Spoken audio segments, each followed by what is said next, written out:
Welcome to the show. How are you? I'm doing great. Donna, how are you today? Excellent. What is a Taggy? And congrats. Sure, thanks. Well, the Taggy is like the Academy Award or Grammy for toy design. It's our first one. We've been nominated a couple of times. I actually didn't expect to win.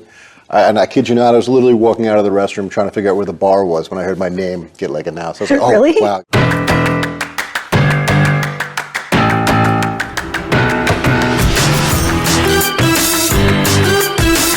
Hi, I'm Matt Nuccio, and I design toys and games for a living and work with many of the largest toy companies all over the globe. And in my travels, I've met many people who love to tell me the story of their favorite toys growing up and how it helped shape them into the people they are today. These are the toys of our lives.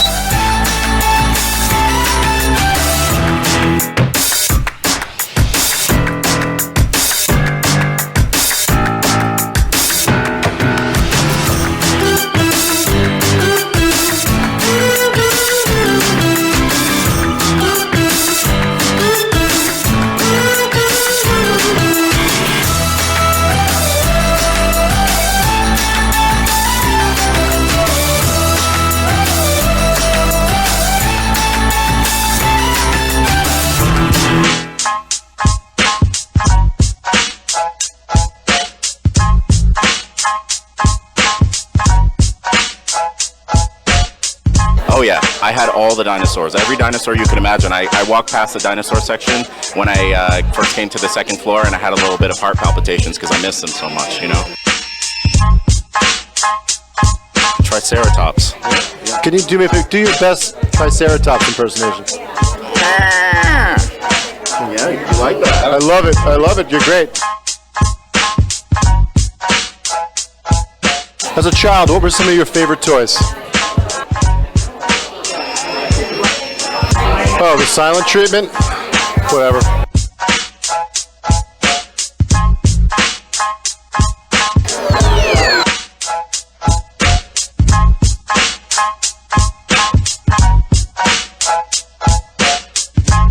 Big family, 6 kids. You know, any toy was our favorite toy, to be honest with you. I would have to say my favorite toy as a kid was the green Stretch Armstrong. You gotta think about it. Favorite toy? Yeah, I've got to say Transformers. I mean, they've turned that into just a dynasty, and it's amazing. Franchise, yeah. Slinky. I love Slinky. I love making it go down the steps.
Well, you did a great job getting out of that bunker up and down in 4. Nice par. I was really worried about that sand drop. Nice par. Nice Thank par. you. Excellent. So, should we get some gloves? Yeah, let's do this. All right. Sounds good.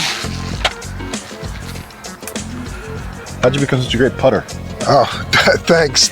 Yeah, you know, it's funny that you wouldn't believe this, but the whole putting skills actually come from a game that I created unbelievably back 30 years ago Really? in the early 1990s. What game? Well, the quick story is the game was called Gator Golf, and it was inspired by another game we made called Crocodile Dentist, and which followed up from a game called Shark Attack, which was created by a legendary toy inventor named Eddie Goldfarb, who's 103 years old now. Yeah. He invented, believe it or not, chattering teeth, the old wind-up chattering teeth. I mean, dozens, if not hundreds of other games and toys. And he made Shark Attack, and the following year, he made a Shark Attack bowling game, which was the bowling pin was a shark, and the pins were fish. And it didn't sell well, but it inspired me to figure, how do we make Crocodile Dentist? How do we follow it up? And that was the idea, to do it as a sports product. We rendered up a bunch of different sports. The golf held, and we ended up with a product that, instead of Crocodile Dentist Golf, ended up calling Gator Golf. It rolls off the tongue better with the alliteration and marketing reasons. And I used to play Gator Golf, and I don't know, somehow it translates out on the golf course. Yeah, show me some of those tricks. Let's do this. Okay, let's go.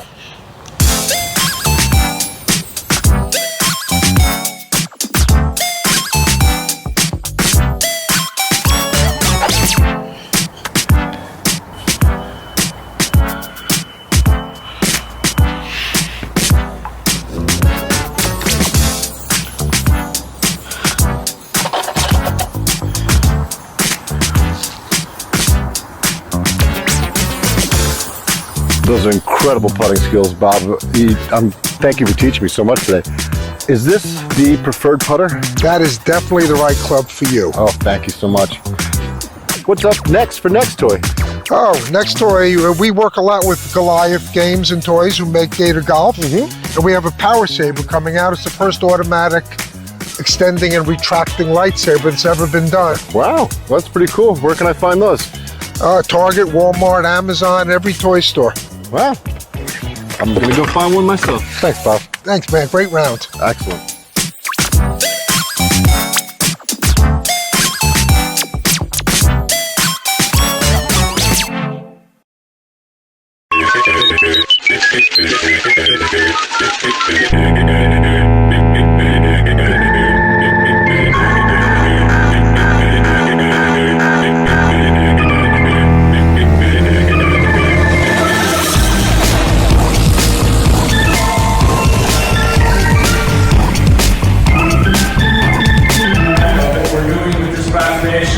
is declaring November in Rosemont the Chicago Toy and Game Fair month. So I want to congratulate them and welcome them, and let's cut this ribbon and let the games begin, huh?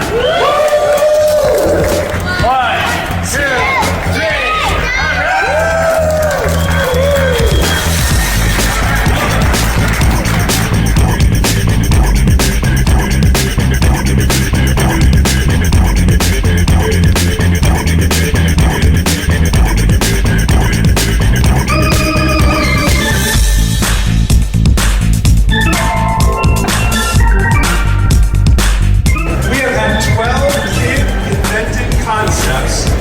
Licensed by toy companies and show up at a retail shelf. Seriously.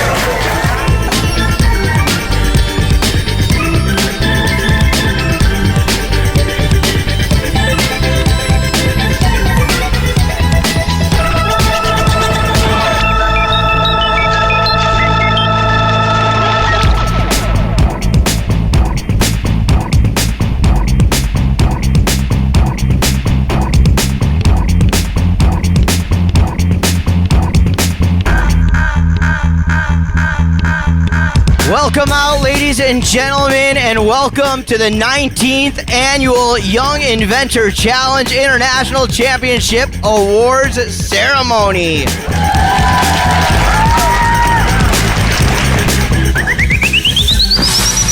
Oh yeah, all right, now it's the moment you've all been waiting for. What do you say? You guys ready for the awards? All right, everybody, each of these categories had a specific criteria that our judges reviewed. Every category has both a junior and a senior winner. So what do you say we get this party started? Aaron, will you do the honors of sharing our 2024 Best Pitch junior and senior winners? I would be honored, and I think the rules state that the youngest goes first, right? So I'll do junior best pitch, which goes to Aliens versus Cows, Elliot Anderson. Elliot, if you're here, come on up, buddy.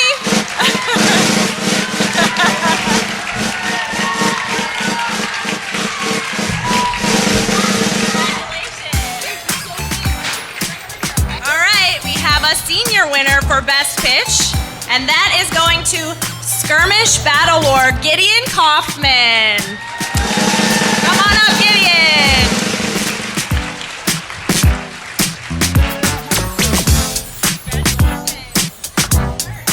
Abracadabra.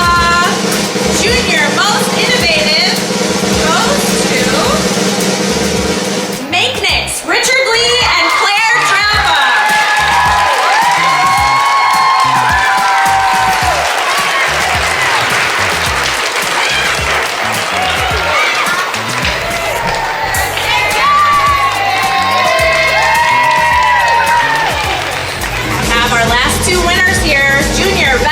Goes to Smack It, Olivia Sheets.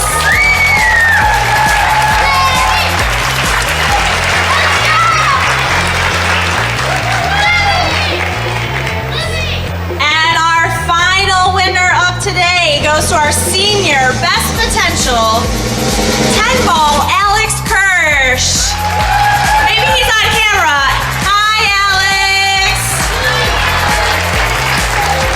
So congratulations again to all of our winners up here for the 19th annual Young Inventor Challenge. You've all created something very remarkable. Thanks to everyone who joined us today. Let's give one last of a round of applause to all of you winners. And let's keep innovating and stay curious. Congratulations, everyone.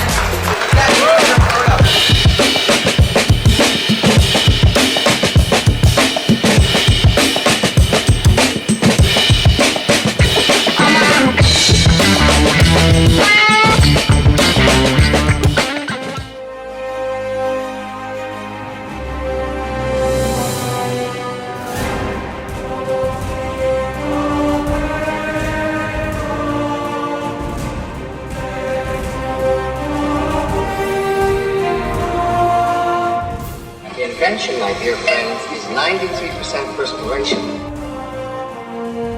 6% electricity, 4% evaporation, and 2% butterscotch ripple.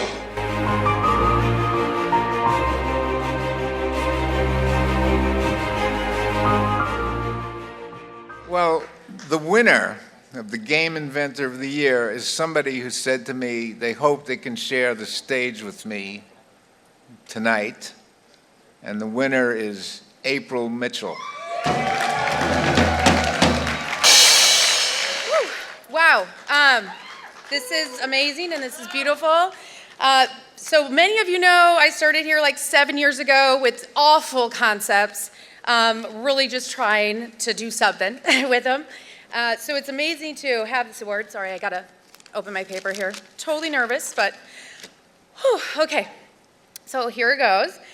One, this is truly an honor and a blessing. So thank you all who have been a part of this. The amazing feedback, the doors that kept opening. Thank you for taking my meetings after the first thing sucked and the second and the fifth and the 10th and all of those. But finally we landed some, so thank you all.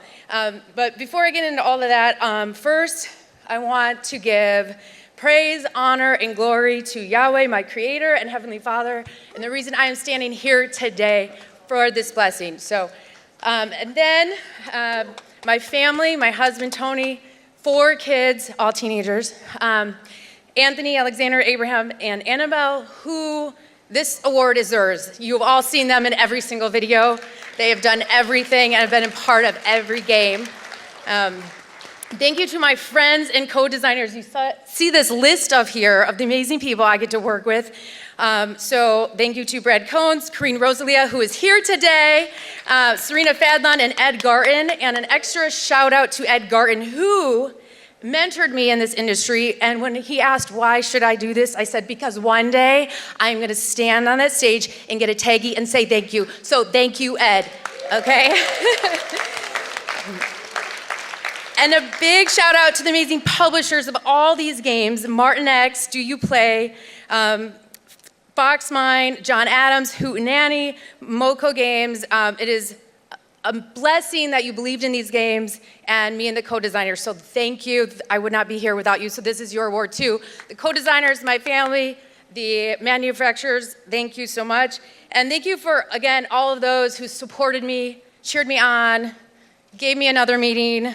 The feedback, I would not be here without the feedback. This is an amazing community. Thank you, Mary, for what you've done here. The whole pop community is truly amazing. It takes people like me, a mom of 4, teacher, military spouse, who had no idea what she was doing when she started, and you can become Game Designer of the Year!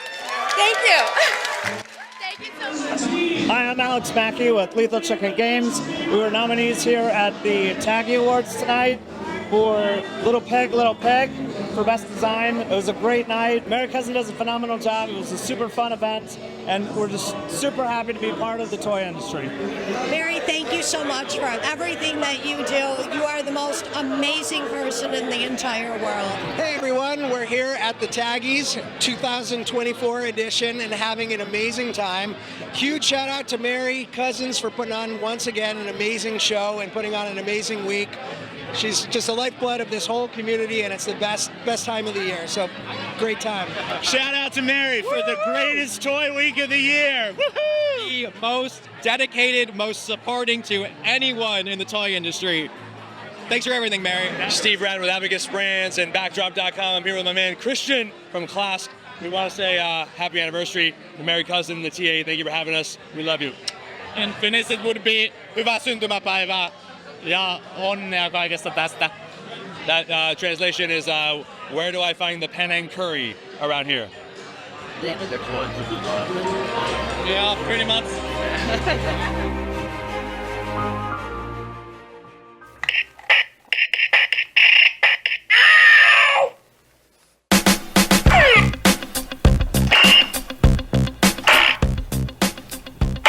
What are you doing? I'm just changing the channels on the TV. With that? Yeah, this is this concept they had a long time ago called the channel bopper. You bop it to change channels, just like that, and then you twist to get the volume up, and you pull it for on off. That's pretty damn cool. Where can I get? Oh, it's a total failure. It's completely failed. I'm so disappointed that I ended up turning it into this game called Bop It. Ah, how's that doing? Pretty good. Oh, pleasure to see you again, Dan. Here we are at the People Play event in Chicago, Illinois. And I'm curious, did Bop It truly come out from this idea of a remote control for kids? And what's this slice of pizza doing here? They are completely related. See, this started as a line of remotes for kids. I had this idea when I was working on remotes for Memorex. I was an industrial designer, and one of my first design jobs was doing designs, and this is actually a prototype of a remote from 30 years ago that I designed for Memorex. And while I was working on it, I thought, these are remotes for adults, but for kids, a remote control is kind of like a toy. Yeah, absolutely. Something that, and why I had this idea that while you were watching, why not have crazy things that were remotes, like a slice of pizza, that the pepperoni was the volume switch, and this was called the couch potato. And I love the title, Remotes Out of Control. Remotes Out of Control. Yeah, it's fun. They're just out of control, right? Because it's kids. And so these were part of this idea for Remotes Out of Control. And the best one was the channel bopper. I said, this is it. You don't need buttons. You just take this thing, you bop to change channels, twist for volume, pull on off. So simple and intuitive. Intuitive, and when you don't like the channel, you just bang on the table. That's very visceral. So this was rejected because they liked the pizza better. And that these products actually came out. And you could change channels with your pizza. I thought it was funny that it would look like you were eating pizza and your parents would come in and you go, it's my remote. The slice is always nice. So this got licensed to MGA. Isaac Larian, you know who he is in the toy industry, actually. And back then he was doing all electronics. Today we know him for Bratz. And so he was at my office. Surprise. And he came to my office in San Francisco and loved the idea, but I couldn't convince him to do the channel bopper. So 6 months later, Leanne Sirjak from Tiger called me and said, we're looking for some new electronic games for our electronic games are really slumping. And they were thinking of these handheld LCD games. So do you have anything innovative there? And I thought, well, maybe this hammer thing, instead of being a remote, what if it was a game that you banged on the table to play this LCD game? So I didn't quite know what it would be, but I thought it'd be cool to put a screen on it. Right, it wasn't quite there yet. It was getting there. Yeah, exactly. Like, you know how when you think of an idea and you know there's something there, but you have to explore it. So I was thinking of controlling the screen with these physical inputs. And it was part of this philosophy I had, or this mantra, which is it was something I'd heard, watch the game, not the player. Right. And I really like the idea, watch the player, not the game. Yeah, fun to watch, fun to play. But fun to watch a person, not the toy. Right. And so the idea is, how can you animate a person with your game, with your toy? That means by it being not just push buttons with your thumb, the insight for the remote was make them make big physical motions, a big twist, a big pull, a big bop. So when she asked for a new electronic game, I thought, maybe that would be a thing to do with a little game that you use your thumbs on. Instead of thumbs, maybe that game could use big inputs. So that's how it bridged from remote to maybe it's an idea for a more physical electronic game. What I tried failed again, because you couldn't watch the screen while you're banging it on the table. It's really hard to watch what was going on, it turns out. So it was also just felt off. And intuitively, I took the screen off and I thought, well, maybe it could be something with lights like Simon. This sort of didn't work with gestures and lights, and just through a long iteration process, eventually thought of what if it was just sounds, and instead of it being something where you looked at the screen and controlled it, what if it just told you what to do?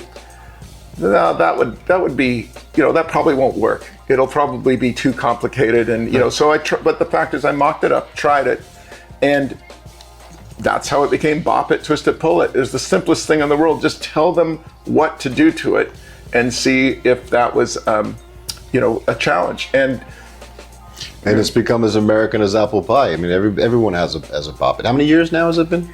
It'll be 30 years next year. 30 years. So that means that the parents of today's kids were playing with it when they were children, and now you've got every toy designer's dream. You have an item or a toy that you've invented that now becomes multi-generational. It changed the way that I approached inventing. I kind of saw, because this was literally pitched on this very rough idea, but it was just a big concept. And that's just a foam core. Yeah. Piece of paper glued to foam core, huh? But I dubbed in the sound, I made it look real, I created the illusion of it working. And that was so much quicker to get to get people to react to something without spending, weeks on a prototype. So I started to do a lot of other games that way. Had success with many other games eventually, Perplexus, Hyperdash, new games that are coming out now. Sling It, another IT game. But I've done over 200 or 300 games in the last 30 years. It wouldn't have been possible if it wasn't for Bop It's success, because as you know, having one successful game allows you to make a lot more mistakes, which I did. And you have to have a lot of failure and be, maybe 1 out of 20 if you're lucky. That's actually great. Pretty good odds. So Bop It changed my life by just making it possible to work. I had about like 3 jobs at the time, and I was able to cut one of them out and be confident that I could make some royalties You're from like, this. honey, I'm no longer working the fries. But I was an illustrator. I was doing anything to kind of make money so that I could afford my toy invention habit, which can be an expensive one if you don't have Yes, success. indeed. Yes, indeed. So I think that's how it changed. And then through the years, I kept evolving Bop It. There's been many versions. Ended up doing this R2-D2, Groot, Chewbacca. If you look, I changed it into characters, which has been a lot of fun using the voices of those characters. And there's many, many more Bop It iterations as it's become such a pop culture icon. Yeah. So that what's kind of crazy is to imagine this thing that started with this little idea for a TV remote. And rejected. That somehow, here we are 30 years later, it's part of pop culture and going. And as the millennial parents now buy it for their kids, it's on its way to becoming truly a classic. See, you really bopped your dreams. I'm going to bop you. Oh.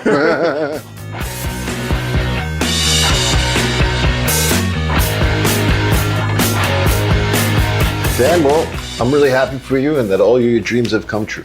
Oh, thanks, Matt, but actually they haven't. I never wanted to be a toy inventor, Didn't want to bop it. I wanted to rock it.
And the beat goes on. Oh yeah, the beat goes on.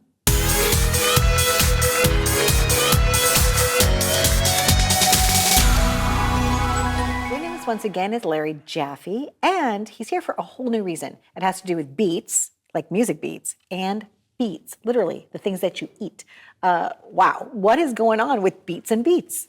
Well, this actually goes back to over 2 years ago when you came to my book launch on Record Store Day in April 2022.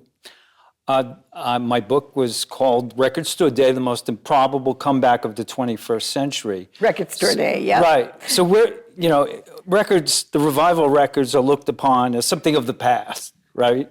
Now people, remember growing up with them and now kids like them, but we're moving the format into the 21st century.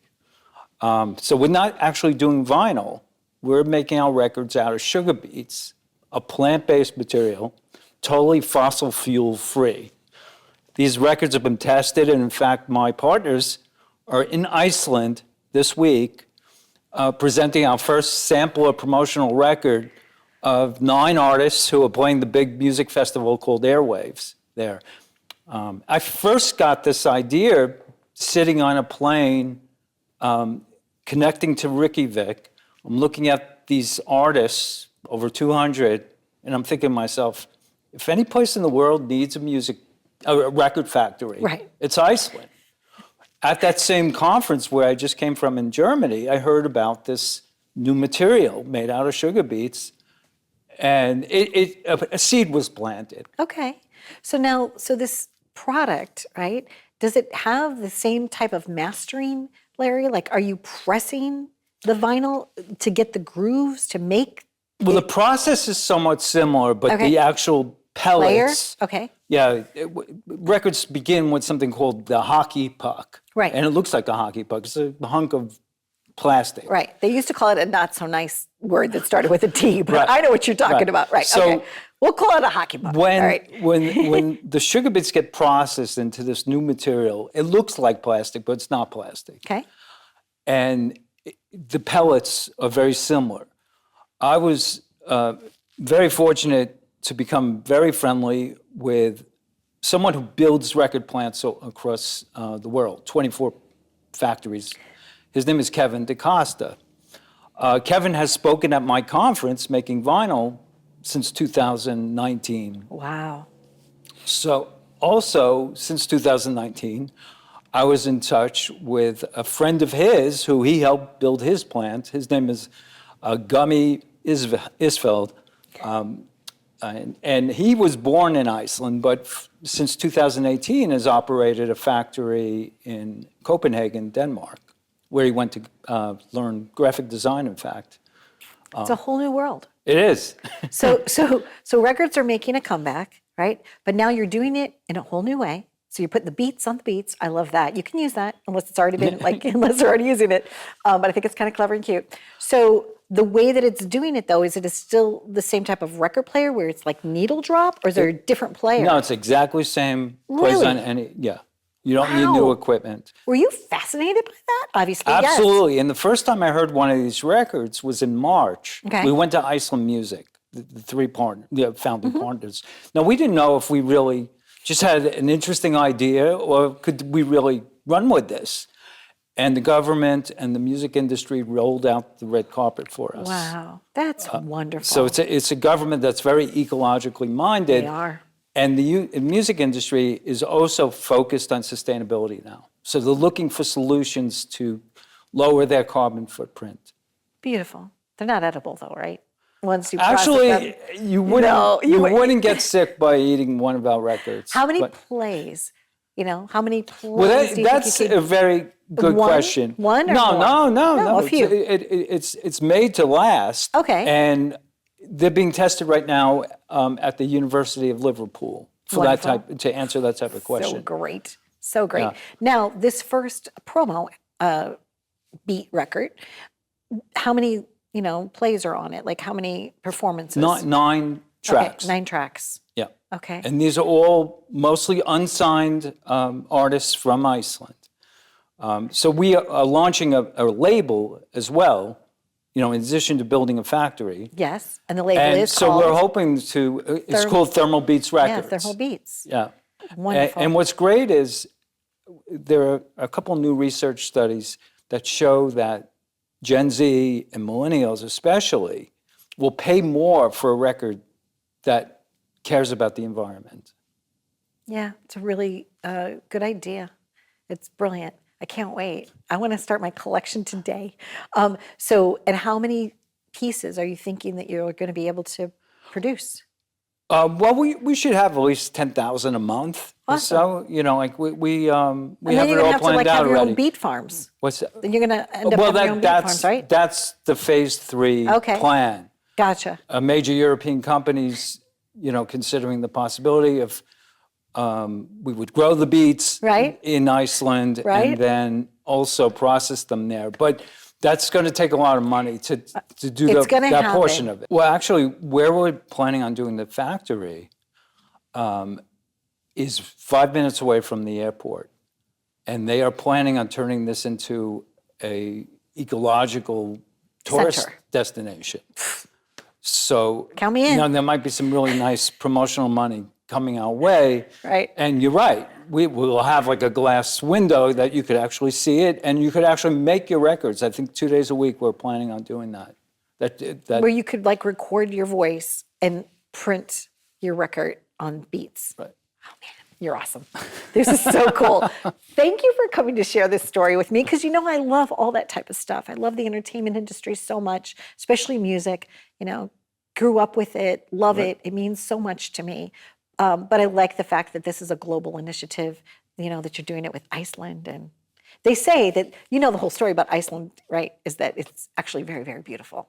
Oh, it's amazing. And actually, you could go a 30-mile radius. This is why all the major Hollywood films and television series are all filmed there. Game of Thrones, I mean, because they have every single climate. Right there. Right there. Go Iceland. Thank you so much. We hope you enjoyed this visit. If you want, you could go back to look at other things that I've talked to Larry Jaffee about over the years on my show, including our British Airways face-to-face trip together. We've done so many things over the years. When I know it's something really good, then I have Larry Jaffee on, and this is really good. Thanks for watching. Some say I have laser beam eyes. Well, our next guest, he knows a lot about lasers.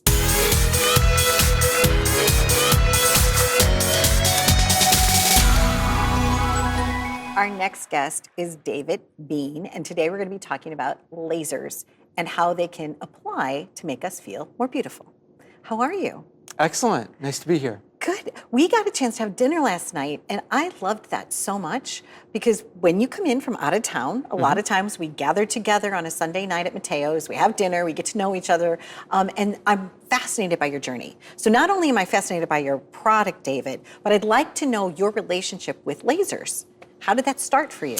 Well, it started when I worked for a large company, a Fortune 500 company, making semiconductor lasers for telecommunications.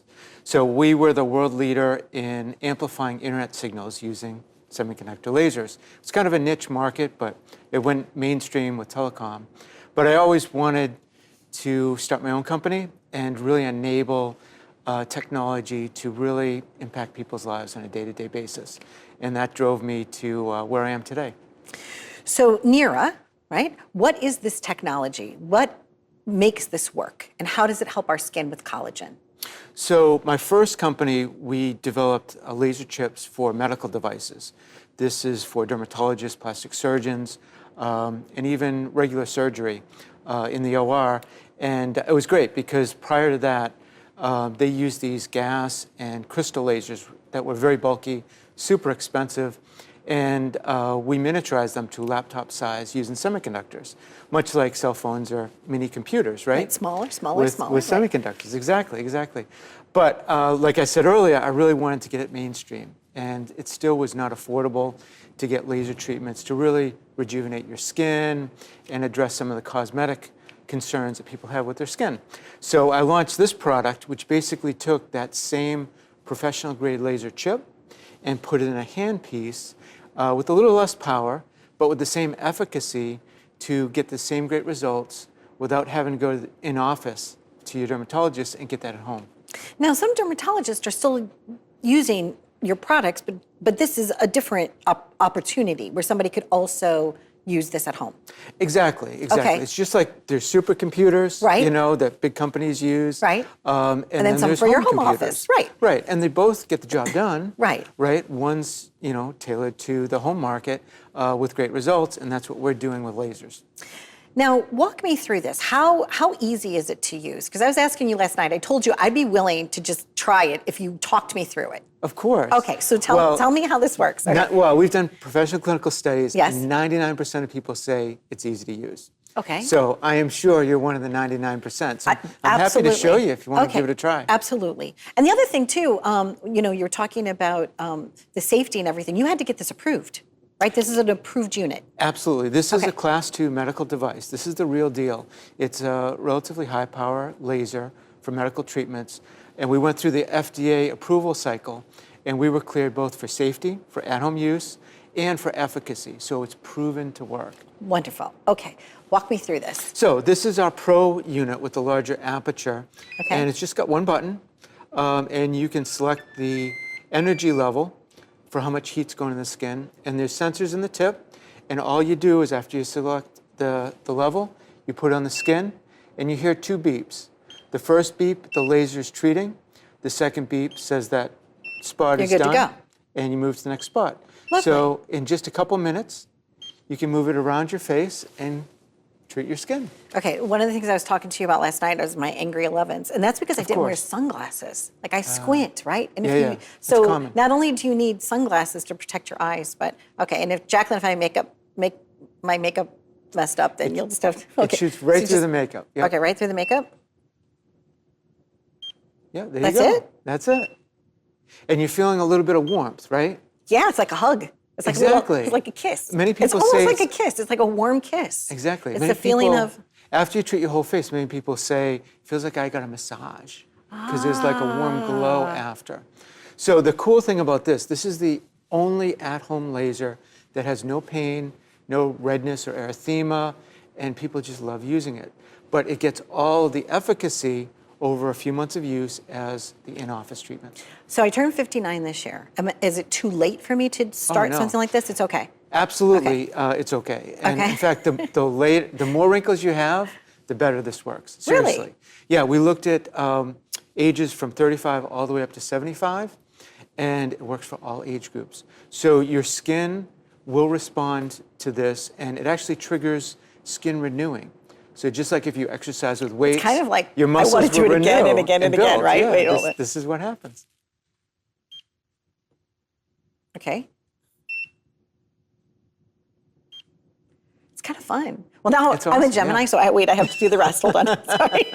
So I did it wrong then, right? Yes. Okay, so if you pull it up too quick, Right. you'll get that reject tone, the low Okay. tone. And what that says is the laser shut off and it's safe, but you missed a spot. So just go back to it. So, and that little jingle means you're done with your forehead. You Right. can move on to your To another cheek spot. and your eyes. It's brilliant. What a brilliant thing that you've put together. So you have a wonderful team, right? There's a lot of teammates, that put this all Of course. together. So now there's 2 lasers, right? And that's what's in this, right? So this one The is called ultimate bundle, an yes. ultimate bundle, Yep. right? So you get one that's for general overall, and then this one if you need precision, like Right. around the eye the or precision has the smaller aperture. Okay. And you can get right in between your nose and your eye, right underneath the eye, eyelashes. And some people use it for the hooded eyes. They'll actually raise. this your- raised hooded eyes? Yes. Are you kidding me? Yeah. I actually have a friend that was challenged by that. Yeah. And for this one, we're doing additional clinical studies to expand the claims. But Okay. we've sold, hundreds of thousands of these, and they've used it on their neck, their chest area, their hands, and with great results. Interesting. Yeah. I was making a joke last night. I said you're 144, but actually, David, you look really great. Oh, thank So it's called Nira, Yes. and it's easy to get. You know what else I've noticed too is that you've gotten a lot of great press reviews lately. Aren't you in Yeah. you won some awards and some magazines? So we've been very blessed, and a lot of the editors, they're looking for the next best beauty tool, because unfortunately a lot of things are oversold and underdeliver. And we've got the Good Housekeeping seal of approval. They've given us a nice award. Elle Magazine gave us a great beauty tool award. Cosmopolitan Magazine. Cosmopolitan, wow. Yep, they put us on the Holy Grail list of Nice, beauty devices. nice. So if you're looking for the Holy Grail, we can help you out. Consumer Electronics Show, which is the largest consumer electronics show in the world, gave us an innovation award. And Well, it many is more. very innovative. So congratulations for all those accolades, and thank you for coming down here. I loved it. It's nice and warm and easy. Thank you very much. And see, it already probably looks better. I'm Donna Drake. I've been visiting with David Bean, and this is it. It's Nira. Give it a try.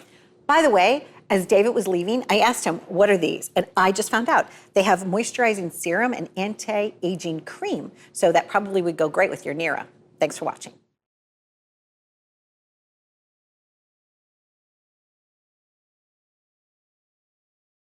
Sometimes our treasures are part of our tragedy, and our next guest needs a little help.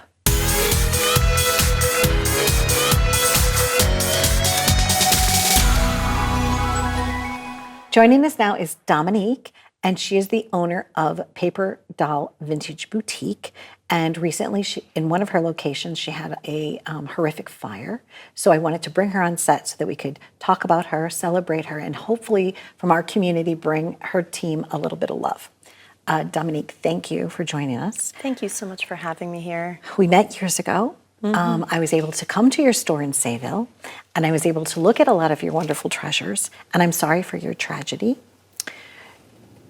What point are you on your journey? Because it's still fresh, right? And I was almost afraid to reach out to you to say, do you want to come on and talk about it? Because I know it's really tender.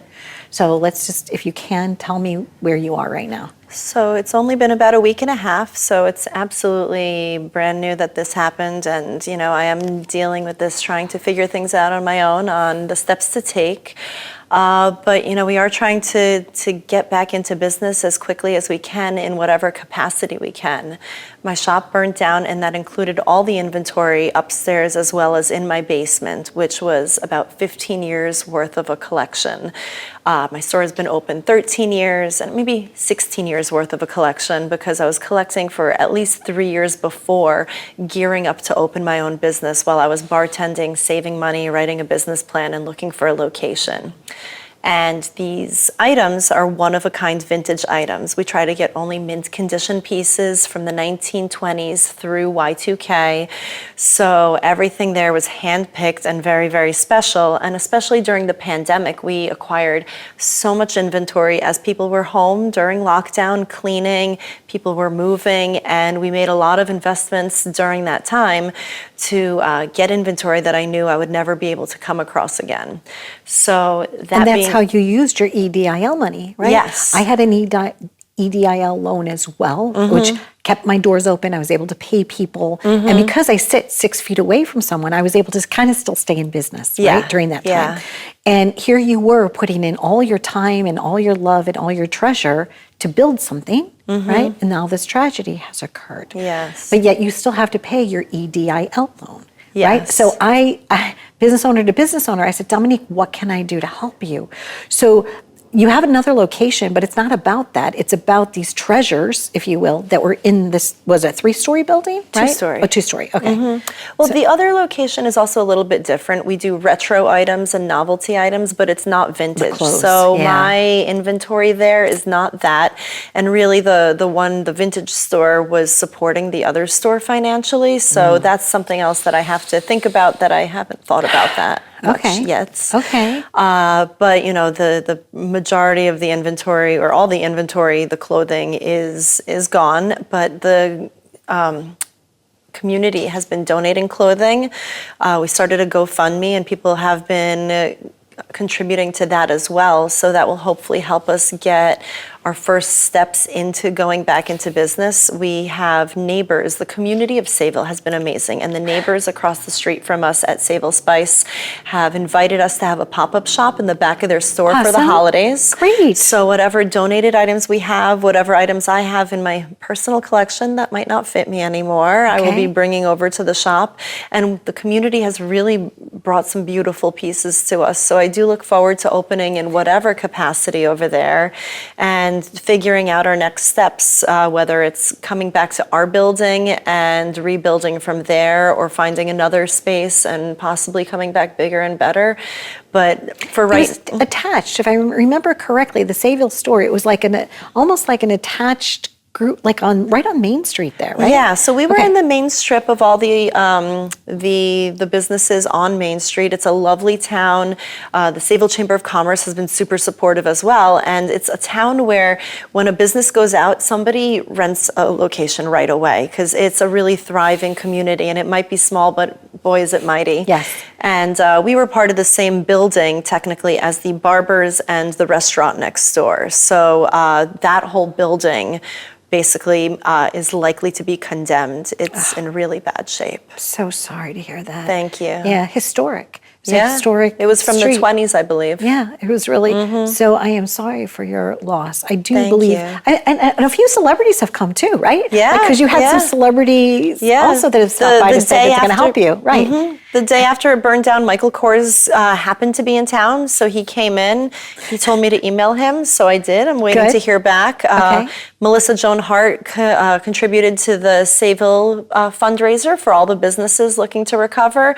And we've had like Josh McKinley from Project Runway. We've had Billy Corgan from the Smashing Pumpkins. We've had a couple of celebrities come through the doors, throughout the years that we've been open. But Michael Kors was actually there the first week we opened, and he's been a consistent customer for the last 12 years of the shop being open. So he cried with me. We hugged each other, and it was a moment. We do. I feel you. I feel your tears all the way emanate. My nose is going to twink. It's okay. I want you to know that the community, right? All my audience, the reason that we care about the small business owner is because that's what our country is based upon, right? It's just like our neighbor. It's just neighbor helping neighbor, right? And this is the time that you're in need. But you have been so generous, Dominique, over the years, helping people shop and curate and find that perfect outfit, whether it was a vintage wedding gown, whether it was something that they were going to a costume party, like whatever it is, right? You have been so helpful. Now it's your time to be on the receiving end. So thank you for opening up your heart to us and to letting people know your story, because it is tragic.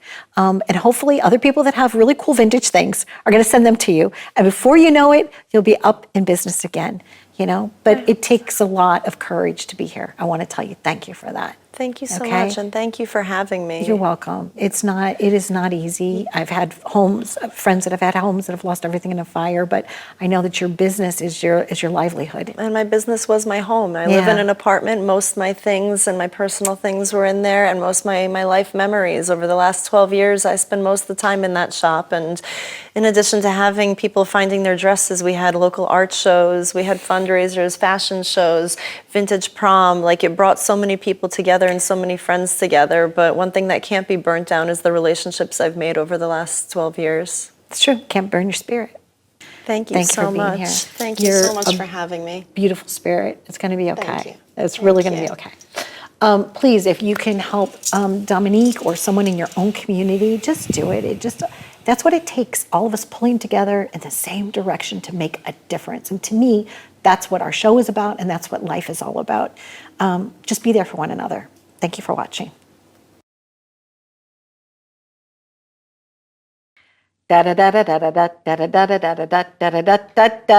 Broadway hot and honey chicken.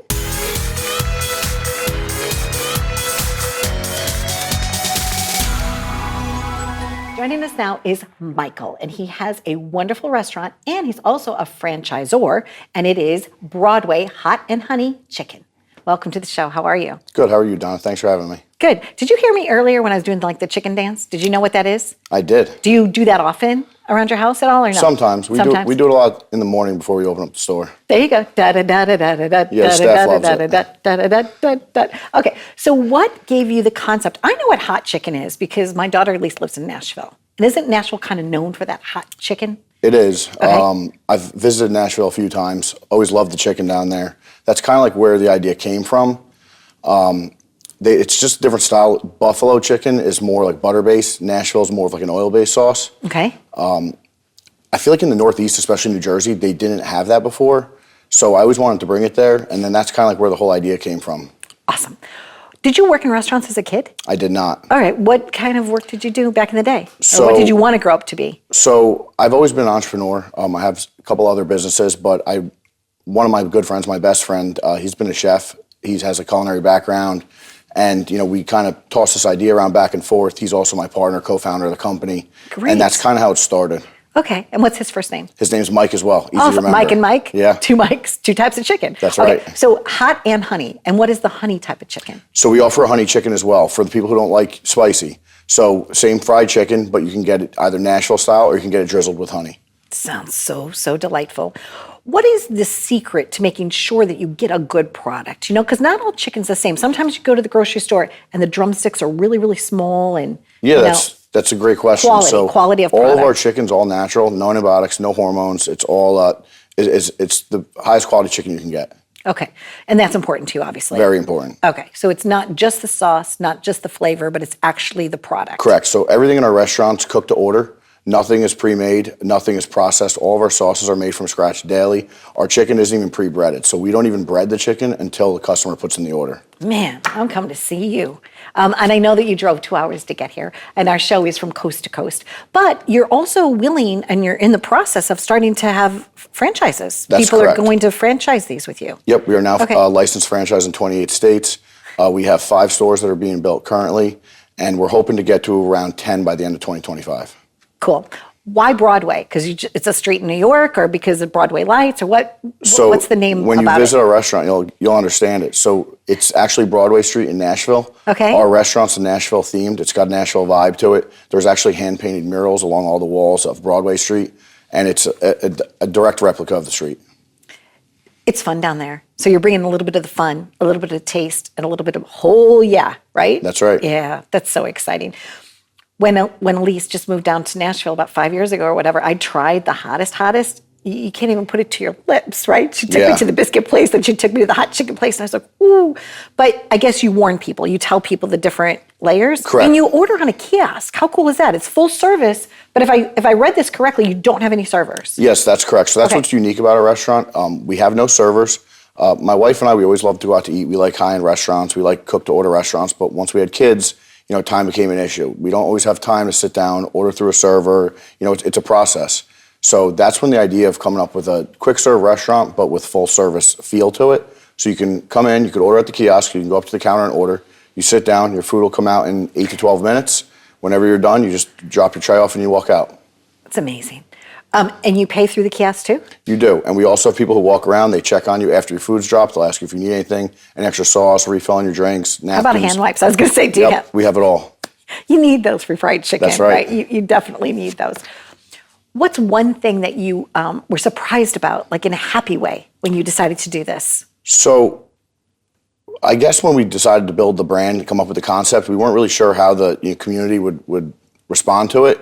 And I think the biggest surprise was how much everybody else loved our same concept and thought it was a great idea. So since we've opened, we've just had tremendous feedback from everybody. It's really been a blessing. And do you listen to country music once in a while? Yeah, we play it all day long. You do? Yes. Are you good at two-stepping?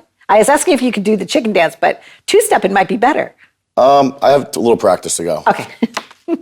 I know you have a beautiful bride, so I'm sure that the two of you could be two-stepping along. So it's Mike and Mike. It's your whole families are involved, and it's Broadway hot and honey chicken. That's right.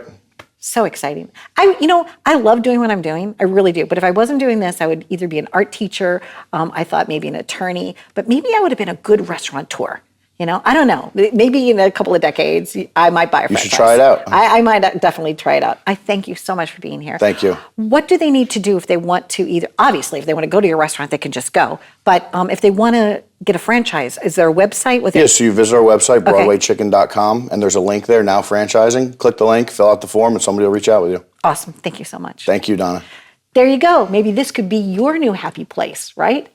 If you've always wanted to run a restaurant, but you just didn't know how to get it started, maybe having a franchise is the way to go. Thanks for watching. Donna Drake, happy journeys.